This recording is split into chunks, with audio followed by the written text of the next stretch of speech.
Como diria o presbítero Rafael, para quem gosta de anotar os temas aí, o tema dessa mensagem é a realidade do inferno.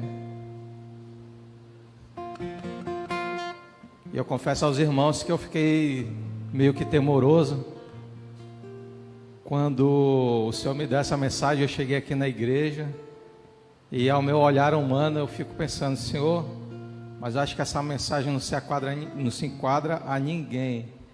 E aí vem a confirmação do Senhor justamente nessa palavra de Mateus 13, do verso 47 ao 50, que nos diz assim a palavra do Senhor. Mateus, capítulo 13, do verso 47 ao 50. O reino dos céus é semelhante à rede lançada ao mar, que apanha de tudo. Quando está cheia, puxam-na para a praia e sentados junto o que é bom em vasilhas, mas o que não presta, deita fora. Assim será no fim do mundo. Virão os anjos e separarão os maus dos justos e os lançarão na fornalha ardente, e ali haverá choro e ranger de dentes. Amém? Senhor Deus, eis aqui a tua palavra, Senhor, que com muito temor e tremor, ó Pai, hei de ministrá-la, Deus, que não seja eu, que seja o Senhor. Só coloca a minha vida aqui, ó Deus, como instrumento em tuas mãos, e apresento os nossos corações, ó Senhor, diante da tua santidade. Fala conosco, ó Senhor, ao que nós te pedimos no nome de Jesus. Amém e amém. Amados, conforme nós lemos aqui a respeito do reino de Deus, que é semelhante a esta rede que é lançada ao mar, eu, trazendo essa mensagem aqui para a nossa região, fiquei pensando, é muito fácil para um pescador daqui jogar uma rede no Rio Madeira, pegar todo tipo de peixe e identificar o que é bom e o que não é. Mas, contextualizando para a nossa realidade, se vier um pescador que nunca pescou em rios de água doce, o cara só pescou a vida todinha no mar. Por exemplo, aqui o Lucas, que morou na cidade litorânea, hoje mora aqui em Porto Velho, e que de repente ele tem as manhas de lançar a rede na água, e ele decidiu, rapaz, vou lançar a rede aqui no Rio Madeira.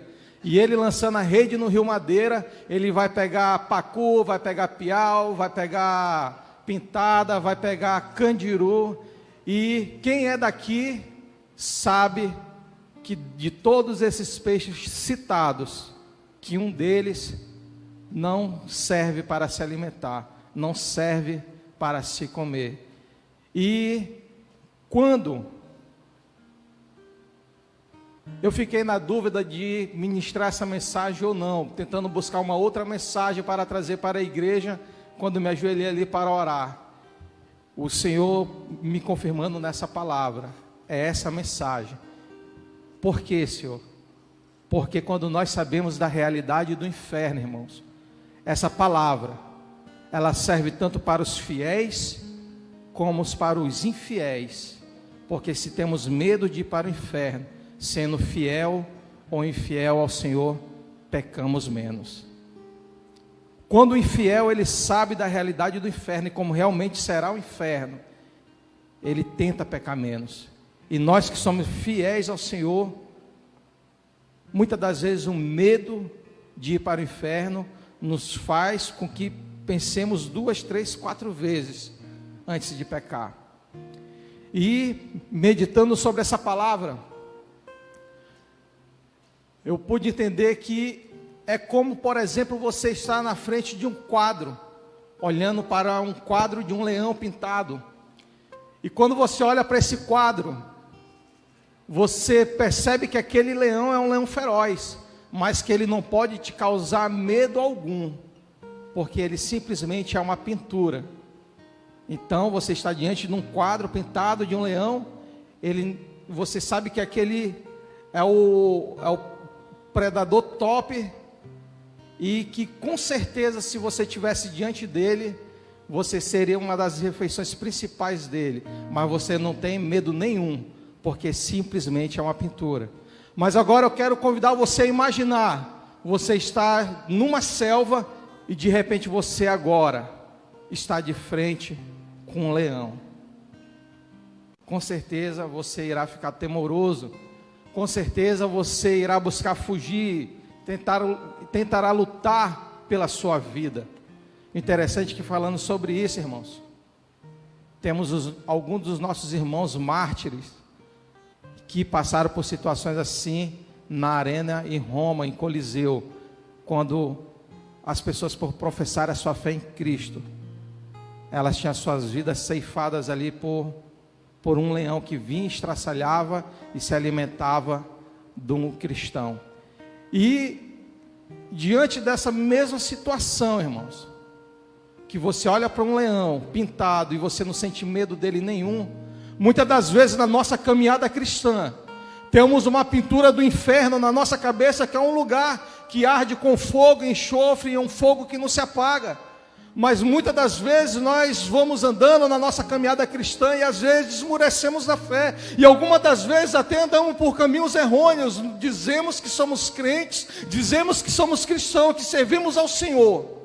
Mas muitas das vezes andamos em determinadas situações que não deveríamos andar, e fazemos situações que não deveríamos fazer. Situações essas que, se nós não atentarmos, nos levará ao inferno. Mas muitas das vezes, pessoas que vivem dessa maneira, é como olhar para um quadro pintado, que ela tem na sua cabeça uma moldura, um quadro pintado do inferno em chamas, mas ele não tem medo, porque é só uma pintura. Imagina você na frente de um leão vivo, feroz, e imagina agora você sabendo da possibilidade real de passar toda a tua eternidade num lugar onde o fogo não se apagará jamais. Aí, dentro dessa situação, me vem à memória outro quadro pintado. Quem conhece aquele quadro, Os Dois Caminhos? A irmã Marilda conhece. Mais alguém conhece? Levanta a mão. Os Dois Caminhos. É um quadro antigo, o presbítero Biratã. É um quadro antigo, irmão, que você chegava na casa daqueles crentes antigos. Tu lembra, varão? Tá novo, né? Tu não lembra por isso. Mas tem Os Dois Caminhos, onde um homem está caminhando num caminho e de repente ele dá de frente numa bifurcação.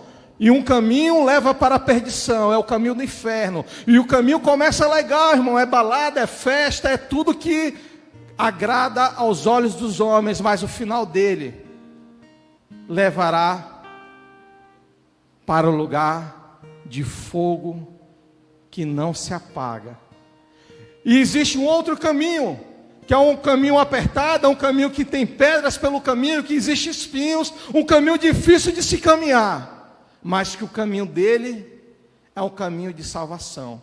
E depois você pode pesquisar no Google, o quadro Dois Caminhos. E às vezes a gente olhava para aquele quadro e ficava pensando, olha só, céu e inferno. Alguns conseguiram até olhar para aquela situação e ter um temor, mas outras pessoas vão olhando, igual o pastor citou a situação da arca, que foi para a casa de Obed-edom, mas antes de ir para lá, houve a situação que estava na casa de um, não lembro agora se ele era sacerdote, mas se era da linhagem, não sei, mas que os seus filhos foram tocar na arca, um morreu, e de repente na cabeça dele, essa arca está há tanto tempo aqui em casa, acho que ela não causa mal nenhum, vai cair, eu vou segurar. E ele vai a óbito, porque ele perdeu a noção. Ele perdeu a noção do poder que existia sobre aquele item. Muitas das vezes, irmãos, nós vamos caminhando assim, perdendo a noção do que é a nossa eternidade, e vamos pensando no agora, no por já, no daqui a pouco, no máximo no daqui a pouco, no amanhã, daqui a pouco.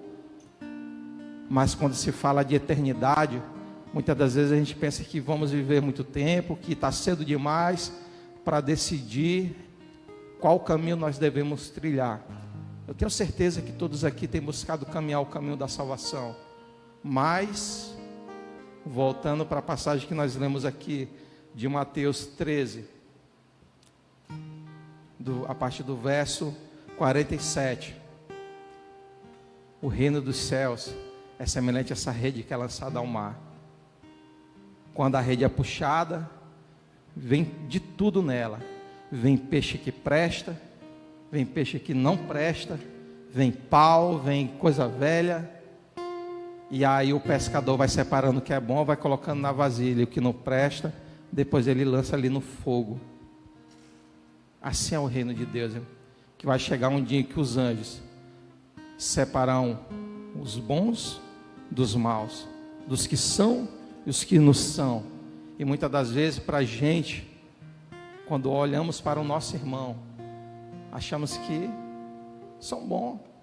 Eu espero que os irmãos olhem para mim e achem que eu sou bom, mas nem sempre a aparência é aquilo que realmente é. Mas Deus sabe como está a minha vida diante dele. Deus sabe como está a sua vida diante dele. Deus sabe como está a minha santidade diante dele. Deus sabe como está a tua santidade diante dele. Coisa que é certa. Um momento, a rede será lançada. Sabe, irmãos?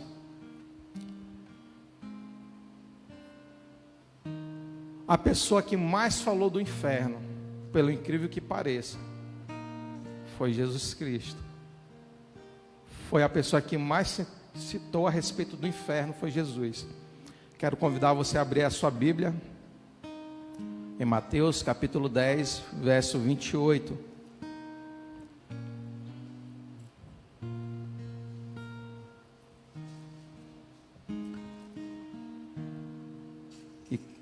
E conforme você vai abrindo, eu quero ler um versículo para você, Ezequiel 33, verso 4, que diz o seguinte: o profeta Ezequiel diz: se alguém, apesar de ouvir o som da trombeta, não presta atenção, a espada virá e o apanhará, e o seu sangue cairá sobre sua própria cabeça.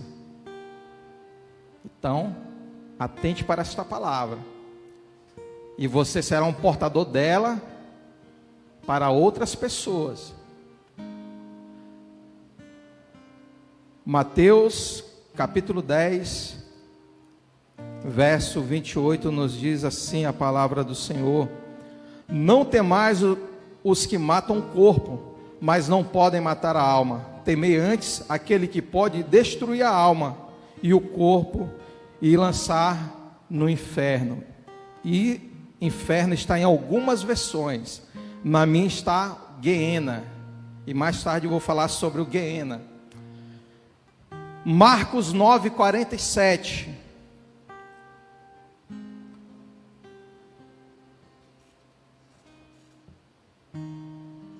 Marcos capítulo 9,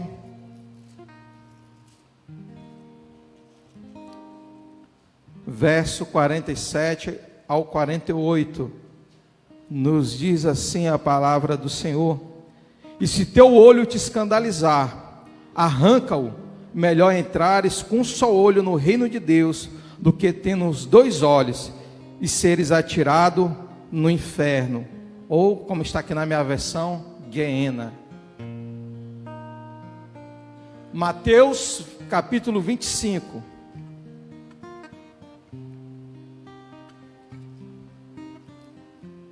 Mateus capítulo 25, verso 41 e o verso 46. Mateus capítulo 25, verso 41 e o verso 46, nos diz assim a palavra do Senhor: em seguida dirá aos que estiverem à sua esquerda: apartai-vos de mim, malditos, para o fogo eterno, preparado para o diabo e para os seus anjos. Verso 46: e irão estes para o castigo eterno, enquanto os justos irão para a vida eterna. Amados,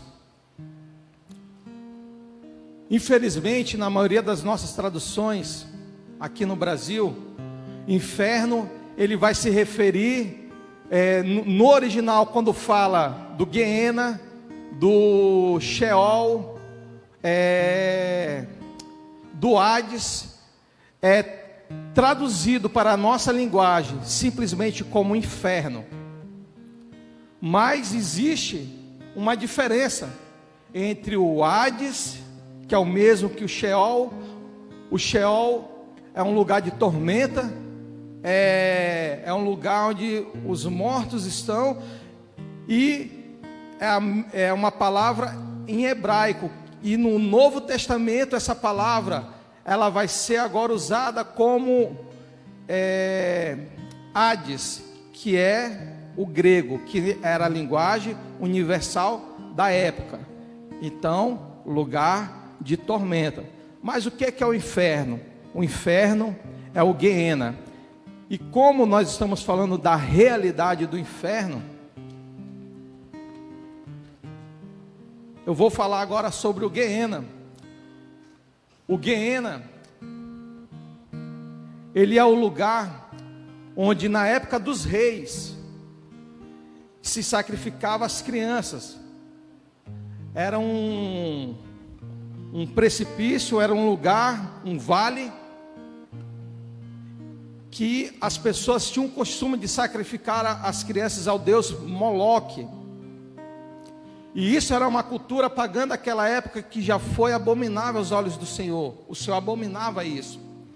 E mais tarde, na época de Jesus, o Guiena, ele foi utilizado para ser o lixão da cidade de Jerusalém. Era um local afastado da Jerusalém da época de Jesus, e este lugar afastado era o mesmo lugar onde na época dos reis se usava para sacrificar as crianças. E quando também existia uma pessoa que cometia atrocidades, era assassino, que perturbava a sociedade, eles sacrificavam essa pessoa e lançavam no Guiena, lugar de morte. E no Novo Testamento, na época de Jesus, quando Jesus ele vai falar sobre o inferno, que ele vai ensinar sobre o inferno, ele vai falar uma linguagem que os judeus e as pessoas daquela época iriam entender. Então, se o Guiena era um lixão da cidade de Jerusalém, onde estava afastado da cidade, naquele vale, as pessoas que lançavam os seus lixos ali, eles ateavam fogo no lixo, e aquele lixo que ficava pegando fogo, ele não se consumia por conta de muita quantidade que era depositado de lixo ali. E conforme as pessoas iam jogando lixo, tinha coisa que ia queimando, e tinha coisa que ia apodrecendo, e tinha a situação de que aquela lixeira existia germes, existia tapurus, bichos que iam comendo o lixo. E ao mesmo tempo parte do lixo ia sendo incinerado com fogo que não se apagava. E era de costume também desse povo nessa época de pegar uma pessoa, cometeu um assassinato aqui, mata ele, joga no Guiena. Ou então pega ele vivo e joga no Guiena para ele morrer lá e sofrer com a sua morte. E a pessoa tentando sair daquele lixão, pegando fogo, e não conseguia. E ali ela tinha a sua vida ceifada de uma maneira atormentada. E Jesus está explicando que o inferno é igual ao Guiena. E aí eu fico imaginando o judeu, e as pessoas sabiam o que era aquilo. Eu tenho um colega, irmãos, o Biratã conhece ele, não vou falar o nome dele aqui, mas um dia talvez ele pode até contar o testemunho dele aqui, mas não vou citar o nome dele. Mas o testemunho dele é de que ele perdeu a perna brincando, sabe como? Ele pulou num pó de serra, e o pó de serra tinha sido ateado fogo nele, só que ele não sabia, e vieram jogar o pó de serra em cima, e aquele pó de serra onde ele pulou, embaixo o fogo estava consumindo aquele pó de serra. E quando ele pulou ali, a perna dele começou a ser queimada, ele tentando sair dali, não conseguiu, e ele teve a sua perna dilacerada ali pelo fogo, e infelizmente perdeu a sua perna, por conta de um fogo que se consumia e não apagava. Agora você imagina um lugar eterno, onde as pessoas que ressuscitarão para a segunda morte, elas ressuscitarão para uma morte eterna, elas receberão um corpo que não morrerá jamais, e elas serão lançadas no Guiena, num lugar que é conhecido por mim, por você, conforme a Bíblia diz, inferno, e esse terá a sua segunda morte. E tem um risco, irmãos, de eu e de você, se não seguirmos os mandamentos de Deus, de pararmos lá. Porque conforme nós lemos aqui um versículo, chegarão pessoas que baterão na porta, mostrarão suas credenciais. Olha, eu era crente lá da igreja tal, eu fazia isso, fazia aquilo. Apartai-vos de mim, malditos, para o fogo eterno. Infelizmente chegará esse dia, irmãos. O nosso desejo é o mesmo desejo do Senhor, que todos se salvem. O nosso desejo é que todos que estejam aqui sejam alertados, avivados e renovados por esta palavra, para que a gente não possa ir para este lugar. O Hades, como eu já disse, era uma linguagem usada para uma linguagem do grego, e o Sheol do hebraico. Não é o inferno propriamente dito, nem o Hades e nem o Sheol, mas já é um lugar de tormenta. Ele é um lugar para onde o ímpio vai, e é um lugar que fica praticamente no pós-morte, e fica no pós-morte, e a situação de que um dia o ímpio será julgado, quando serão abertos os livros ali no trono branco, onde o mar e a terra, a morte e o inferno darão os seus mortos para serem julgados. É um lugar, irmãos, de tormenta, e ainda não é o Guiena, é o Hades. Ou seja, existe, presbítero, um lugar então que quando a gente morre, que a pessoa, se ela morrer sem salvação, ela já não vai direto para o inferno. Eu pensava que a nossa alma, ela ia dormir, ela tem um descanso, irmãos. Quando nós morremos sem Cristo, você não vai ficar sem consciência nenhuma, a sua alma ela já vai para um lugar de tormenta. Mas, irmão, onde é que está isso? Me prova na Bíblia. Abra aí a sua Bíblia, Lucas capítulo 16.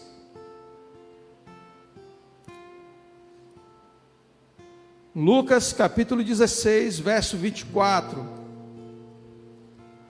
Aleluia, Deus. Lucas capítulo 16, verso 24.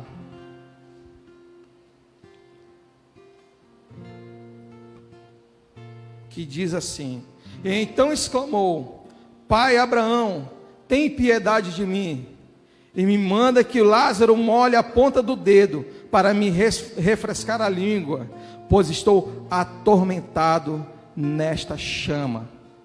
Ainda não era o Guiena, ou seja, o Guiena é uma linguagem grega usada para o inferno, que é o lugar de lago e enxofre, reservado para os ímpios que terão a segunda morte. Ainda estamos falando agora de um lugar de tormenta, que irão as pessoas que morrem sem Cristo Jesus.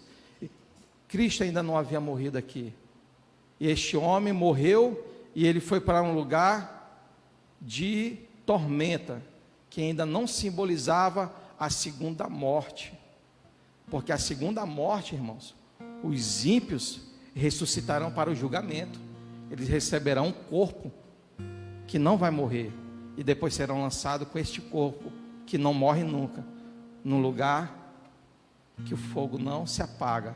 Mas aqui você já vê uma pessoa que está com a sua alma consciente num lugar de tormento, pedindo permissão para o pai Abraão, porque quem morria naquela época com salvação ia para o seio de Abraão. E aí Jesus vem, morre na cruz, e se instaura então o paraíso, que o ladrão na cruz adentra nele, mas ainda não é a Jerusalém celestial.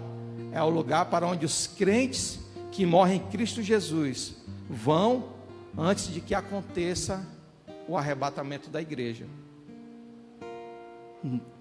Quando falamos de inferno, automaticamente falamos do reino de Deus, automaticamente falamos da vinda de Jesus Cristo, porque se fala de condenação, tem que ter oportunidade de salvação, e a oportunidade de salvação, irmão, é de quando ainda estamos com vida.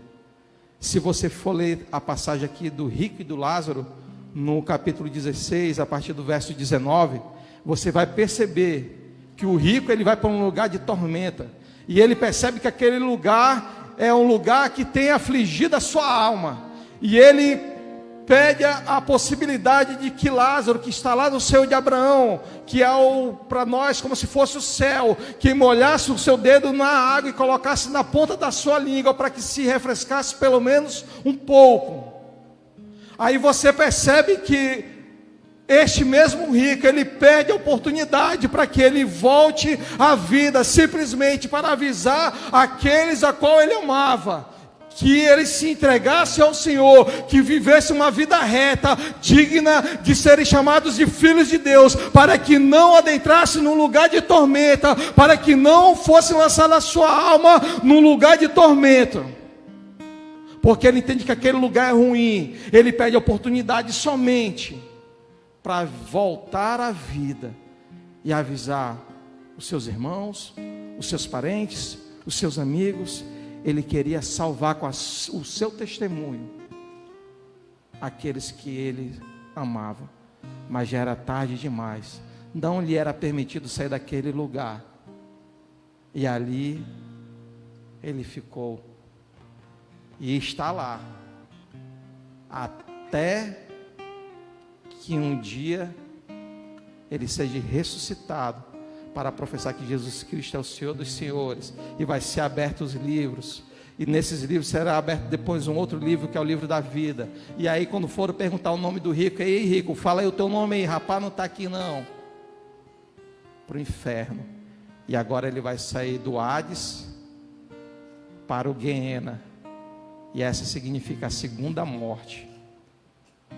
Sabe, irmãos, isso é tão sério, porque se entendemos que a oportunidade de andarmos num caminho de salvação é agora, enquanto estamos vivos, no mesmo tempo temos a oportunidade de absorver essa palavra e de ela ser real nas nossas vidas, e de termos um choque de realidade na nossa cabeça, de que o inferno, ele está aí com a chama que arde 24 horas, estragando pessoas que aparentemente para a sociedade às vezes eram boas, mas acabaram indo para lá por conta de um descuido, de um deslize, e chegou um momento que não tinha mais tempo.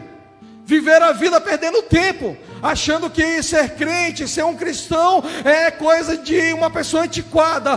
Quando chegar tal tempo da minha vida, quem sabe um dia eu considere a chance de congregar numa igreja. E ao mesmo tempo que nós vamos tendo essa oportunidade de andarmos neste caminho de salvação, vamos percebendo que o Senhor, ele vai de alguma maneira colocando essa palavra num lugar especial nos nossos corações, para que possamos ser portador também desta palavra, para assim, como um rico que não teve a oportunidade de voltar deste lugar de tormenta, para avisar o seu parente que ele tanto amava, que o lugar de perdição é real, o lugar de tormenta é real. Hoje, nós ainda com vida, temos essa oportunidade de avisar papai, de avisar mamãe, de avisar marido, esposa, de avisar tio, tia, sobrinho, sobrinha, filhos. Temos a oportunidade ainda, porque enquanto há vida, irmãos, há esperança.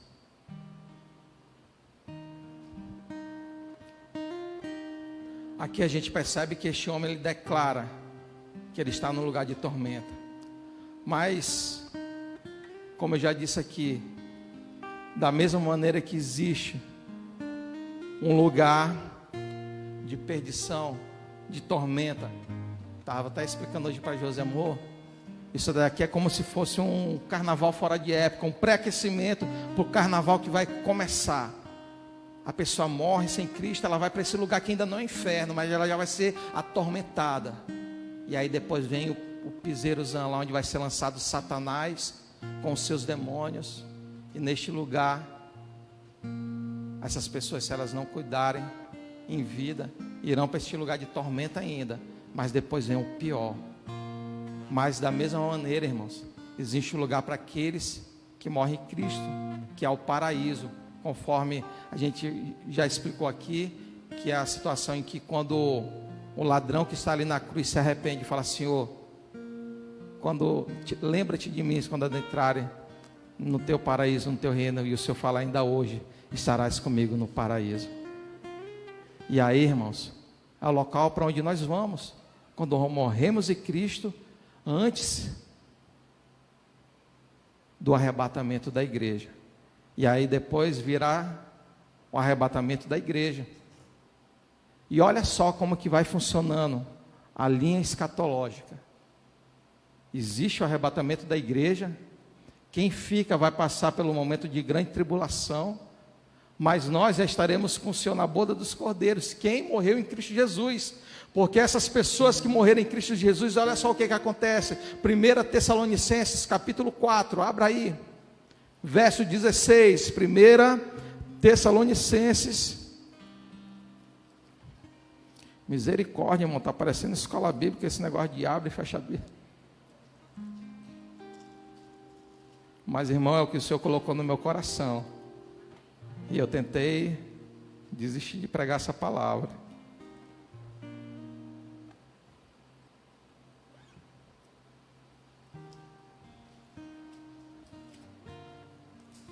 Acho que tiraram Tessalonicenses aqui da minha Bíblia.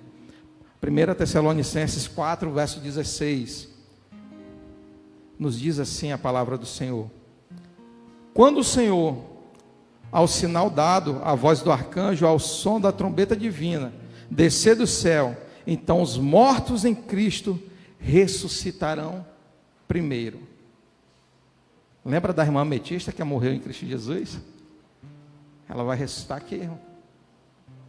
Lembra do pai do presbítero Aquiles, que batizou um ano antes de morrer, participou da Santa Ceia do Senhor Jesus Cristo, semanas antes de falecer, que teve a oportunidade de ter os seus últimos dias em Cristo Jesus? Ele vai ressuscitar aqui nesse dia. O teu parente que morreu em Cristo Jesus, ele há de ressuscitar neste dia. Primeiro, os que morreram em Cristo Jesus. E se nós estivermos firmes no Senhor, seguindo os seus mandamentos, vivendo a sua palavra, vivendo aquilo que nós pregamos, aí sim, nesse soar das trombetas, aqueles que morreram em Cristo Jesus subirão aos céus com o Senhor, ressuscitarão primeiro. E esses daqui, logo depois, a igreja do Senhor Jesus que estará aqui. E de repente, irmão, pode ser no meio dessa palavra, quem sabe no término dela, de repente em casa, essa trombeta soe, e de repente você estará com o Senhor nos céus, vendo o teu parente que foi em Cristo Jesus. Eu estou falando do arrebatamento da igreja. Essa esperança, ela tem que arder no meu coração, no seu coração. Da mesma maneira que estou pregando sobre a realidade do inferno, que muitas das vezes nos intimida de pecarmos, porque temos medo de ir para lá, e temos que realmente ter medo. Assim como eu falei no começo do leão, porque se você vê um leão frente a frente, você tem que respeitar, diferente de vê-lo numa pintura. Agora você está frente a frente, tem que respeitar. O inferno é sério, irmão, ele é real. Assim como nós também não devemos desafiar o inimigo das nossas almas, porque ela é a antiga serpente, e ele quer a todos enganar. Devemos caminhar firmes com o Senhor, sabendo que a qualquer momento essa trombeta há de soar, e aqueles que morreram em Cristo Jesus ressuscitarão, juntamente estarão nos ares com o Senhor, e logo depois a igreja do Senhor Jesus, aleluia. Santo, santo és tu, Senhor. Mas, irmão, quero convidar você a abrir a sua Bíblia aí em Apocalipse, capítulo 20. Nós iremos ler o verso 13 e o 14.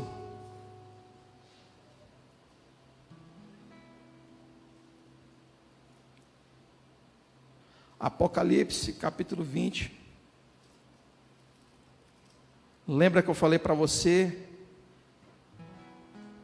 que as pessoas que elas morrem sem Cristo, elas não vão diretamente para o inferno, elas vão para o que o Senhor chamava de Hades.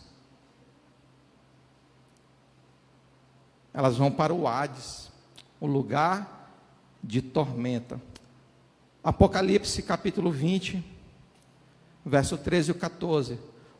Provavelmente na sua versão vai estar inferno, mas no original, essa palavra inferno, ela está Guiena, que é diferente do lugar de tormento, que é o Hades. Olha só o que vai dizer, Apocalipse 20, verso 13 e o verso 14.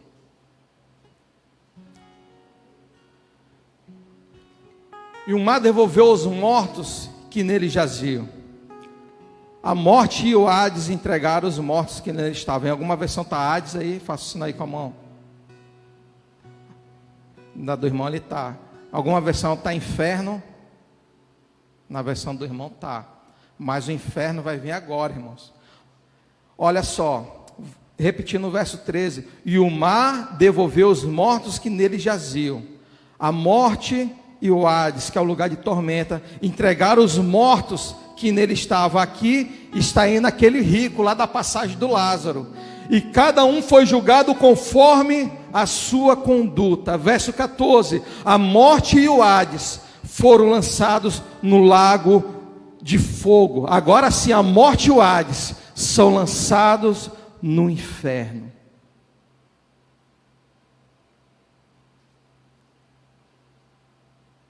Esta é a segunda morte, o lago de fogo. Finalizando o verso 14. Ou seja, estamos falando agora, irmão, do estágio final do ímpio que pereceu sem Jesus. Quantos aqui ainda tem parentes que não se entregaram ao Senhor Jesus? Faça o sinal assim com a mão. Pastor Miguel 1, toda a igreja. Essa palavra, irmãos, ela é propícia para o dia de hoje. Porque de repente estou falando para pessoas aqui que nenhum há de ir para o inferno no nome de Jesus. Amém? Mas de que avivará você para ganhar o teu parente que ainda necessita de salvação. Porque temos vivido os últimos dias. E há de vir aquele que lançará a rede, pegará todo tipo de peixe, mas ele sabe o peixe que presta e o que não presta, o que é bom e o que não é bom, e o que não presta ele lançará no fogo, simbolizando a segunda morte. Mas, irmão, e depois disso o que vai acontecer? Vem o arrebatamento da igreja, aí vem a grande tribulação. Na grande tribulação teremos os personagens principais aí, que vai ser a besta, o falso profeta e a antiga serpente que estará conduzindo, né, que é o Satanás, estará conduzindo aí a besta, o falso profeta, que esse orará e operará vários milagres, simbolizando como se tivesse possuído com a pessoa do Espírito Santo, mas na realidade é um espírito falso, um espírito de enganação, e ele enganará muitos, até mesmo aqueles que estarão ali vivendo como crentes, que estavam afastados da presença do Senhor no dia do arrebatamento, e ficaram e decidiram servir o anticristo, a besta, como se esse falso profeta fosse um próprio profeta de Deus, e ele enganará muitos. Mas só que num tempo final, e a Bíblia nos dá a entender que será um tempo de 7 anos, No final desses 7 anos, o anticristo se revelará como um anticristo. E é quando os judeus perceberão que foram enganados, é quando as pessoas que estarão ali irão perceber que aquela pessoa realmente era uma pessoa enviada pelo inimigo. E aí vem um período em que o Senhor há de lançar a besta e o falso profeta no lago de fogo e enxofre. E aí, irmãos, lembra que a igreja foi arrebatada? Está acontecendo nos céus neste momento a boda dos cordeiros, a boda do cordeiro, o casamento da noiva com o noivo. A noiva hoje diz vem, e uma hora o Senhor vem. E na hora que nós estivermos lá, o casamento vai estar acontecendo. E nesse momento que finda, aleluia. E no momento que finda a grande tribulação, irmão, que o anticristo, a besta e o falso profeta é lançado num lago de fogo e enxofre. Vem o reino de 1000 anos. E se eu estiver equivocado, o pastor e os teólogos aí podem me corrigir, tá, irmão? Vem o reino de 1000 anos, onde o Senhor há de reinar com a igreja, onde o Senhor há de reinar com aqueles que foram decapitados por conta de pregar o evangelho, daqueles que tiveram sua vida ceifada por acreditar em Cristo Jesus, por aqueles que durante a grande tribulação não aceitaram a marca da besta, mas permaneceram firmes até o fim, por aqueles que um dia morreram em Cristo Jesus, acreditando pela fé na palavra de salvação. Essa palavra, irmão, ela é um complemento daquilo que o pastor Miguel leu no início do culto. Porque quando falamos de fé, falamos de salvação. E nós crermos um livro que não foi escrito no nosso continente, que veio de fora, e de um dia nós aceitarmos uma palavra que parece que veio de um lugar tão distante, e aceitarmos isso como uma verdade para as nossas vidas, é porque o próprio Santo Espírito de Deus um dia testificou essa palavra como verdadeira na minha vida e na sua vida, e que hoje nos é luz para a salvação. E aí, irmãos, finda os 1000 anos, e no início dele é amarrado a serpente, mas no final desses 1000 anos é solto por um pequeno espaço de tempo a antiga serpente, e ela vem tentando seduzir as nações. E aí, irmãos, acontece a batalha final, onde o Senhor vem, derrota de uma vez por todas o inimigo das nossas almas. E é onde fala lá que Romanos 16, 19 diz que o Deus de paz esmagará Satanás e o colocará debaixo dos nossos pés. Santo, santo é o Senhor Jesus. E aí, irmãos, adentraremos na Jerusalém celestial, todos aqueles que participaram da boda do Cordeiro, que reinaram com o Senhor nesses 1000 anos. Agora, João, ele relata que ele é conduzido por um anjo, e que este anjo mostra para ele a Jerusalém celestial descendo dos céus, e aqueles agora que adentram e vivem nessa Jerusalém, têm direito à árvore da vida, e não haverá mais morte, porque o Senhor é a nossa vida neste lugar, e viveremos uma vida eterna. Enquanto outros, irmãos, estarão não mais num lugar de tormenta, mas estarão num lugar de perdição eterna, infelizmente. Já estarei partindo para a parte final desta palavra, mas abra aí a sua Bíblia em Apocalipse 21.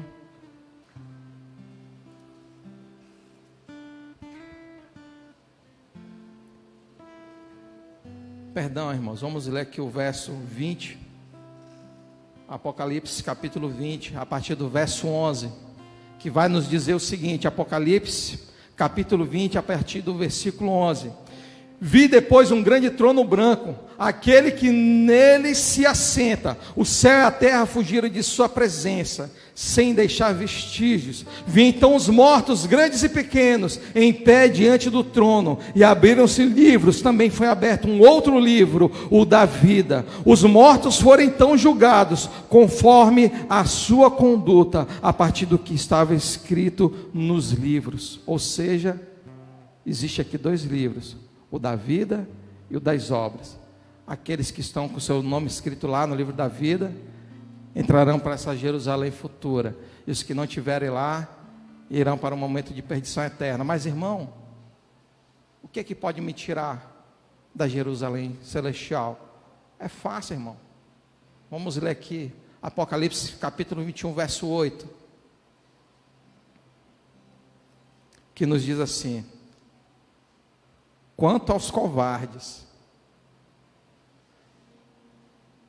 porém, e aos infiéis, aos corruptos, aos assassinos, aos lascivos, aos magos, aos idólatras e a todos os mentirosos, a sua porção se encontra no lago ardente de fogo e enxofre, que é saber, a segunda morte.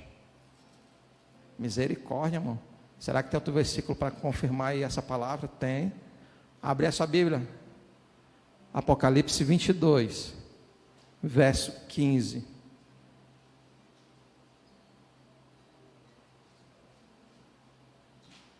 Que nos diz o seguinte: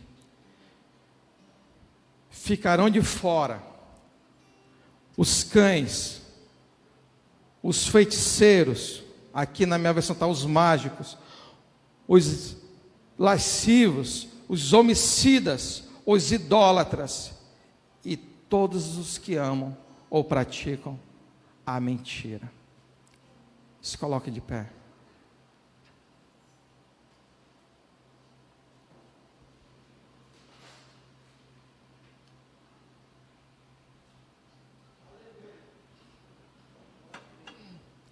Ministério de louvor. E para encerrar, irmãos, Mateus 11, 23, só para você e para sua casa refletindo. Mateus capítulo 11,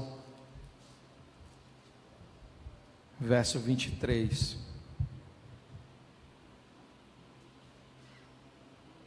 Diz assim a palavra do Senhor: e tu, Cafarnaum, por acaso te elevarás até o céu? O Senhor perguntando para Cafarnaum: e tu, Cafarnaum, por acaso te elevarás até o céu? Antes, até o inferno descerás. Porque se em Sodoma tivessem sido realizados os milagres que em ti se realizaram, ela teria permanecido até hoje, até os dias de Jesus. Tamanho teria sido o arrependimento daquela nação. Mas como o Senhor veio para os seus, era necessário operar milagres ali. E onde o Senhor operou mais milagre, em Cafarnaum, o Senhor agora está chamando a atenção deles, porque eles não estavam receptíveis a esta palavra que hoje você está aqui recebendo. E algo que eu tenho percebido, e no outro dia eu fui para casa com peso no coração. Quando o Senhor me deu uma palavra para pregar aqui, eu preguei a respeito do filho pródigo, e eu sei que o Senhor fala com quem Ele fala, com quem está presente. E eu saí daqui com um sentimento de: poxa, Senhor, eu sei que a palavra foi simples, simplérrima, mas de nenhuma maneira ela estava fora do contexto. Eu estava pregando a Tua palavra, e eu tenho certeza que Tu falaste com alguém, porque o Senhor colocou essa palavra no meu coração. Mas no término do culto, quando eu fiz o apelo, irmão, e eu sei que o Senhor falou com pessoas, mas ninguém veio aqui à frente, eu me entristeci. E domingo agora no culto de Santa Ceia, quando a palavra foi ministrada, uma palavra de salvação, de arrependimento, e lhe foi feito o convite, e eu sei que o Senhor fala com quem está presente. Fala com quem está aí escutando na sua casa, através dessa live.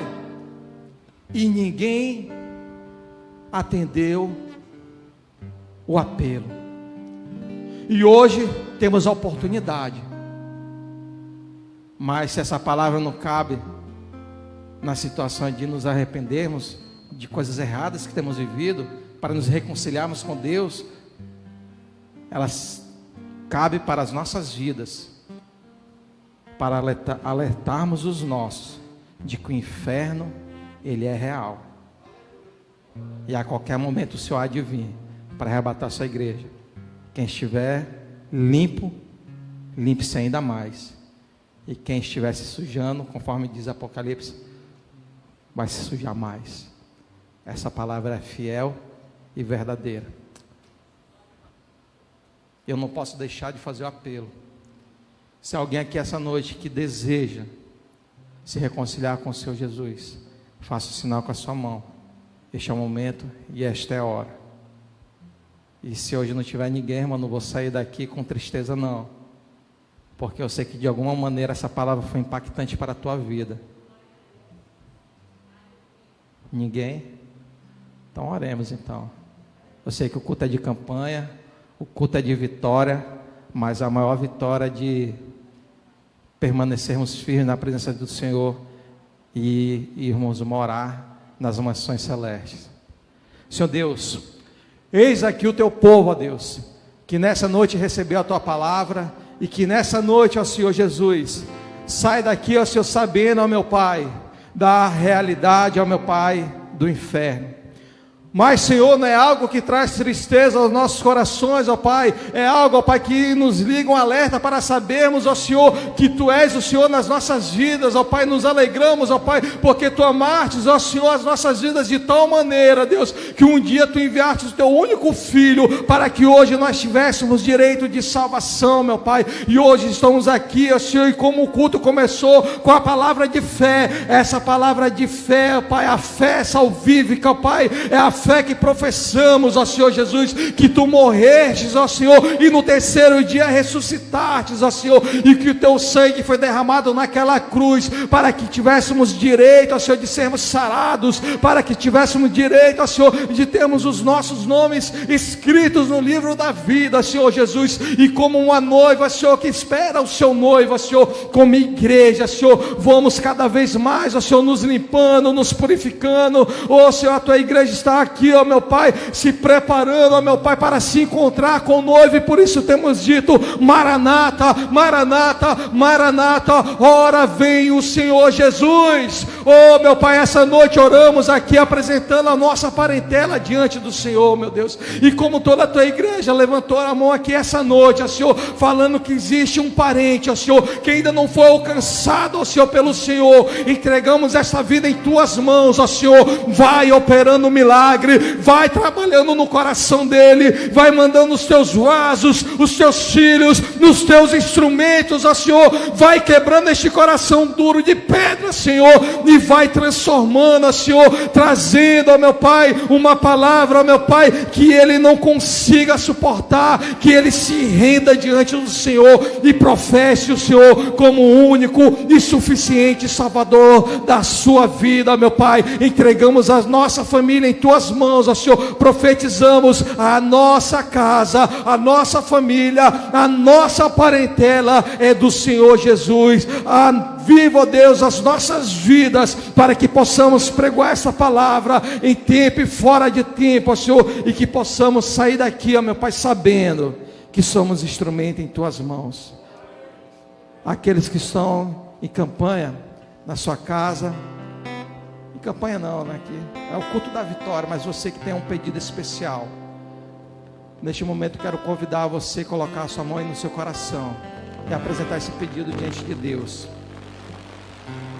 Senhor Deus, Tu és o Deus que sonda e esquadrinha os corações, e este pedido que o Teu filho tem apresentado agora diante do Senhor, dá vitória, meu Pai, dá vitória, ser com Ele, e abençoa, meu Pai, a Tua igreja, é o que nós te pedimos no nome de Jesus, amém e amém. Uma salva de palmas ao Senhor.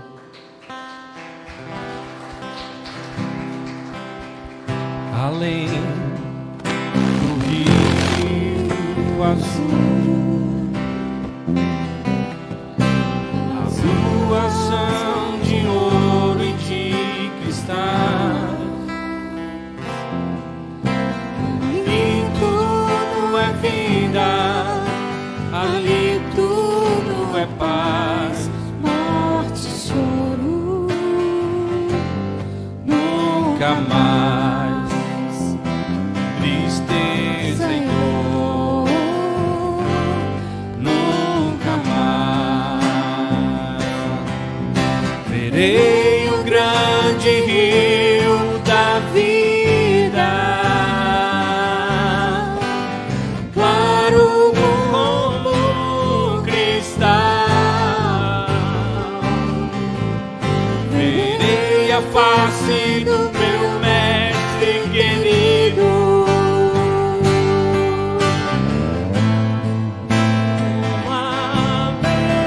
haverá mais noite ali, não haverá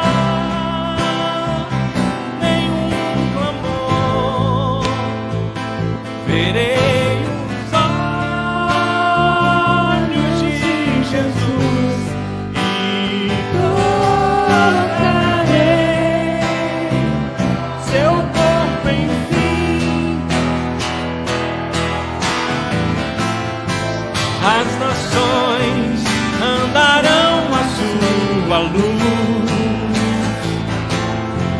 e as portas jamais se fecharão. A cidade é de ouro puro, de jaspe é seu muro, além do rio azul. Morte, choro, tristeza e dor,